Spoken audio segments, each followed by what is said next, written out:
So it turns out that you can upgrade gear in New World, and not only that, it's incredibly powerful. Now this does only apply to named items, but as far as I can see, named items are reasonably common. Now before we talk about it, if you want to help me and support the channel, becoming a Patreon is truly the best way. I do stream 6 days a week though, if you want to come over there, just watch, maybe drop a Twitch Prime or something like that. Now this all starts here at the gypsum kiln. Let me explain by showing you. Now when you go to the gypsum kiln, you might not even notice anything different. A lot of the stuff on the left is how you would expect. You can make your gypsum, you can do the infused ones, you have the gypsum casts. Really what we want to talk about is all the way down at the bottom, okay? And it's this named item crafting section. Now it works for both armor and weapons as well. I think it might work for jewelry, but I've not actually had any named jewelry yet, so I can't sort of check that. And let me show you this Deep River Void Gauntlet, for example. If I show it you can see it's gear score 661. And if I come back to this, when you would do this, the way that it's going to work is if you take the item itself, one of these things called a weapon matrix, or there's an armor matrix and a jewelry one as well. You take some dark matter, and we'll come on to that in a moment as well, and you need 1 gypsum orb. You also need a craft mod. In this case, I think you can pick any. This might just be what I currently have on me. And the key thing is, if you do all of this, look at that gear score in the top right. It literally goes to the highest gear score with 3 perks, and that 3rd perk is a perk of your choice. Now, I'm not going to comment on what's bis here because I don't know what named items are that good right now. But this is very exciting, and the named items are dropping quite frequently. Like, I think they drop from pretty much any open world boss. I think they're going to drop from the expeditions as well. Like, pretty much any named item in the game that doesn't drop at 700, you actually can upgrade. We thought upgrading was a thing of the past. Well, it's not. It's just being replaced a little bit with this matrix system and the dark matter. Now, let's just quickly deal with the weapon matrix first, or the armor matrix. Before we do, I just want to say there's a little bit of an issue, right? So I've got a new Childish chest wrap, not one of the old ones. Old named gear does not work. We've tested it on the PTR. You cannot upgrade it, okay?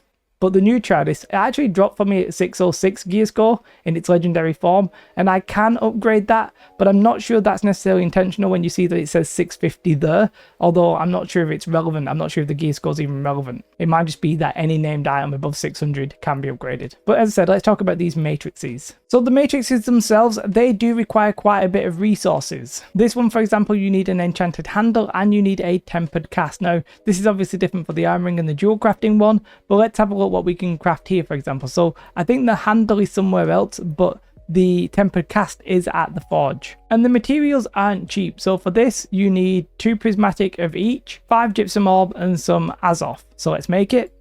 It's worth pointing out that these are not Bob, because that one required weaponsmithing, whereas this one actually requires armoring and is at the outfitter. And it pretty much needs the exact same thing. I don't know if this is the case for the armoring one as well. I'm guessing so. But it's 2 of each again, with an orb and some azoth. The armoring one, you need blessed rivets and reinforced bracing, neither of which are crafted at the outfitter. Just quickly, the armoring one, by the way, you need to be engineering and jewel crafting to craft those. So you're probably going to want friends to do this, and it's probably going to be worth to be 250 in all of the professions, and we'll talk about how you get there in another video. For now, let's actually craft this weapon matrix.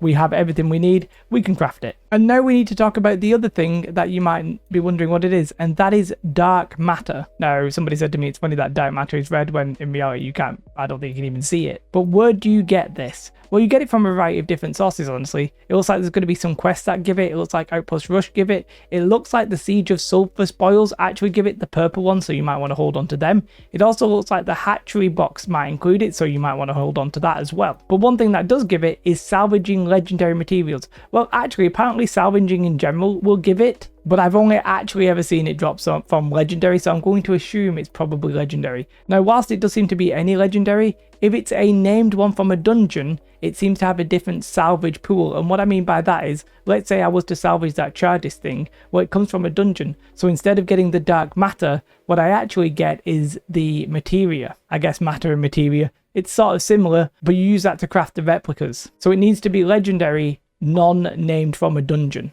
Or it can be named, I think, but just not from a dungeon. Just to see if I can prove that if I salvage this, then there's a good chance that I will get a dark matter on the screen. You still get the fragments, but I do get a dark matter as well. Now there's a whole question there about what you should do with your items on live. If it's a dungeon named item, there is no point upgrading it to legendary to salvage because you'll just get the materia. Now you might want the materia, but the materia is actually now dense and it's an 80-to-1 ratio, so I'm not really in favor of doing that. However, if it's not from a dungeon and it goes legendary, I think you will get the dark matter. That might include Outpost Rush caches and armor and stuff like that, but there's no way of knowing. But that's where you get it from, a lot of different sources. So let's actually get to the point right now, right? So I have my gear score 663 thing or whatever it is, and you can see I'm going to craft it as a gear score 700, and you might be thinking it's going to stay as 2 perks. No, if you actually have the craft mod, you can pick anything you want as far as I know. I don't think there's necessarily a limitation on here.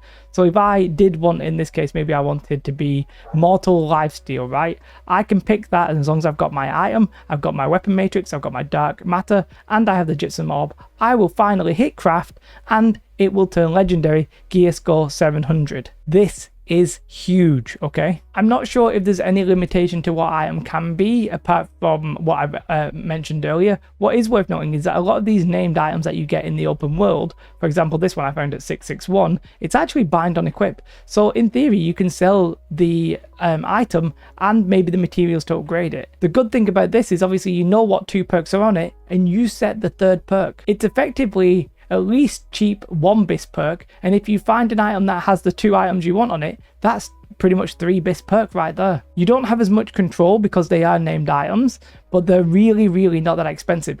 This honestly is huge.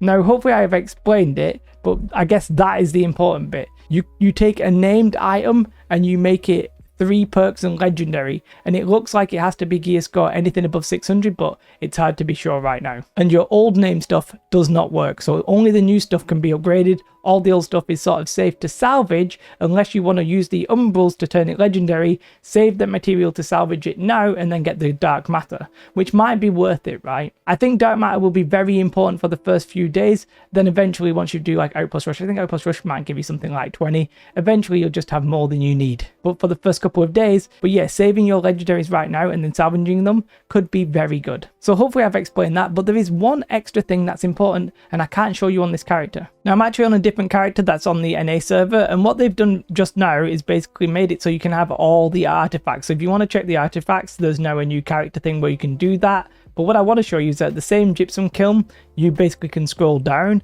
and what you will find is a section that now has all of the artifacts. And it's the same thing. You need the matrix, you need the item itself, you need dark matter. Now you actually need more here, it's 250 here, whereas for the named items going to legendary it's 100, and you still need gypsum orbs. You need a craft mod, which in this case, because it's just a fresh character, I don't actually have, and I don't have the weapon matrix and I'm not going to get it. But what this basically does is it changes the 5th perk. So on all of the artifacts, the 5th perk is effectively your choice. It'll probably have like a default on it, but I'm not sure what they are. I've not done the quest. You need to do the quest to unlock them. But you can see the perks here. And if I really wanted to, I could pick whatever perk I wanted and I could change that last perk to that. That's going to allow these artifacts to sort of stay relevant as the bis sort of changes. Like if there's a really overpowered perk, well, you can know what, you can actually go put it on the artifact as well. Pretty damn sweet. So this will be something that's very useful in the long run, whereas the named bis upgrading will be very useful for the first couple of weeks. Then I think it might sort of tail off a little bit, but you know what, there might actually be bis named items that you want to get, and it's not that hard to get them. Yes, the cost for the prismatic stuff's going to be relatively high, but not insane, I don't think. It's going to be truly huge and truly game changing. You effectively have this named system where you can upgrade them to gear score 700. Then you have the seal crafting, which allows you to craft gear score 700 where you pick the 2 perks and get a randomized 3rd. And then you have the full bis crafting if you want pure control. It's really exciting. Now, you might say it's too strong or what have you, but we're not having that conversation right now, right here. Again, big shout out to my Patreons and my YouTube members who haven't quite moved over. I still love you guys. But if you really want to support me, then Patreon is now the best way. And you can always come and watch me over on Twitch. I'm streaming 6 days a week. And when the expansion actually drops, I'm going to be streaming 7 days a week and a lot of hours. Let me know your thoughts in the comments below. Have a most beautiful day. Like and subscribe. Goodbye.